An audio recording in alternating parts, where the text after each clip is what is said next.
السلام علیکم۔ بسم اللہ الرحمن الرحیم۔ آج ہم بات کریں گے اللہ کے حکم کی، جو سب سے پہلے وحی میں آیا وہ تھا اقرا۔ اقرا یعنی پڑھو، علم حاصل کرو اور علم کی روشنی کو پھیلاؤ، حاصل بھی کرو اور پھیلاؤ بھی۔ اب ہم سمجھتے ہیں اقرا ہے کیا، اقرا کس کے لیے ہے۔ پہلی بات تو اقرا جو ہے تمام دنیا کے انسانوں کے لیے ہے کہ وہ سارے کے سارے انسان علم حاصل کریں۔ اب اقرا اس کی دو برانچز ہیں، دو اس کی شاخیں ہیں۔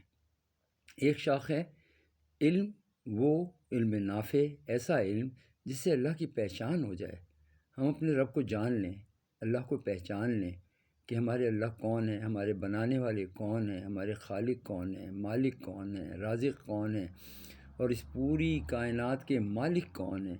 تو سب سے پہلے اقرا سے ہم اللہ کی پہچان حاصل کرتے ہیں۔ اس کو کہتے ہیں اللہ کی معرفت، اللہ کی پہچان اور اللہ کی معرفت۔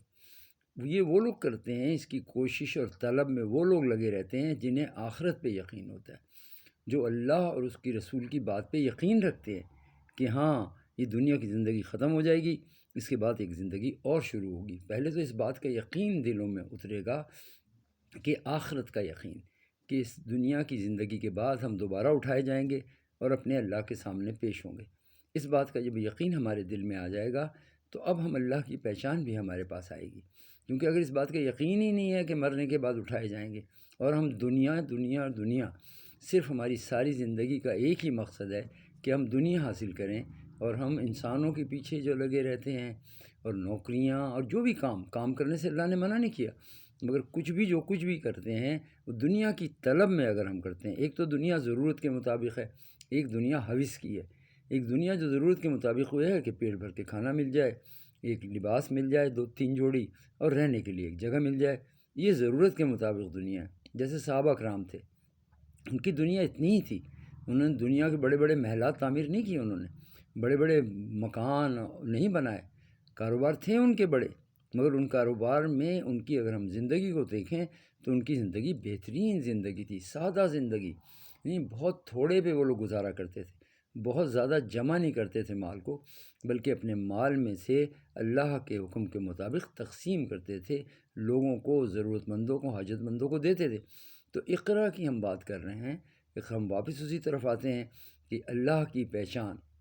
تو اللہ کی پہچان کے لیے ہم جب اللہ کو ذکر کریں گے، اللہ کے ذکر کو بلند کریں گے، اللہ کا ذکر سنیں گے، اور ایسی محفلوں میں بزرگوں کی بیٹھیں گے، علماء کرام اور بزرگ، وہ لوگ جہاں اللہ کی بات ہوتی ہے، اللہ کا ذکر ہوتا ہے، جہاں اللہ کی یاد ہوتی ہے، جہاں اللہ کی طلب میں لوگ لگے رہتے ہیں، تو اور جہاں علم کی روشنی ہوتی ہے، اور وہ لوگ اللہ کو جانتے ہیں، اللہ کی معرفت ہے ان کے پاس، وہ اللہ کو سمجھتے ہیں، اللہ کے مقام کو پہچانتے ہیں۔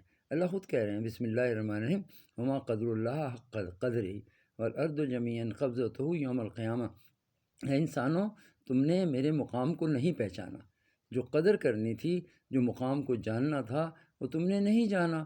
اس ساری زمین اور آسمان میرے دائیں ہاتھ میں ہوں گے۔ جب قیامت قائم ہوگی تو اللہ کے ہاتھ میں یہ سارے زمین اور آسمان ہوں گے، جیسے چاہے اللہ کر دیں۔ اس زمین آسمان میں ہماری کیا حیثیت، ہم دیکھیں ہماری زمین، اتنی گیلیکسیز ہیں، اتنے سارے کہکشائیں ہیں، اتنے سیارے ہیں، ستارے ہیں، اتنا کچھ ہے کہ انسان کو ابھی تک اس کا علم نہیں۔ انسان کو نہ سمندر کے بارے میں پورا معلومات ہے، نہ اپنے آپ کے بارے میں۔